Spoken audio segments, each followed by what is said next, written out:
No puedes obligarme a hablar con él. Sí que puedo. Siéntate. Antes mi marido, en un intento de ayudaros en vuestra relación, te ha dado lo que se llama un mal consejo que ahora quiere retirar. ¿Tom?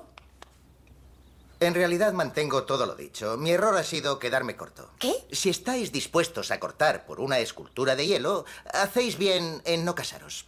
¿A dónde diablos quieres ir a parar? Porque ¿quién elige la escultura de hielo? ¿Quién tiene que sacar la basura? ¿Quién tiene que quedarse en casa a hacer las mini pizzas? Solo son las cosas pequeñas. ¿Qué vais a hacer cuando lleguen las cosas gordas? ¿Nos dejáis un segundo? ¿Qué vais a hacer cuando un tornado os destroce la casa o cuando tengáis problemas con los hijos o cuando uno tenga cáncer?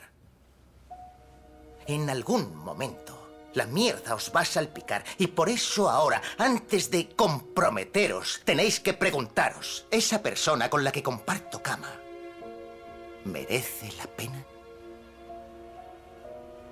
¿La amas de verdad?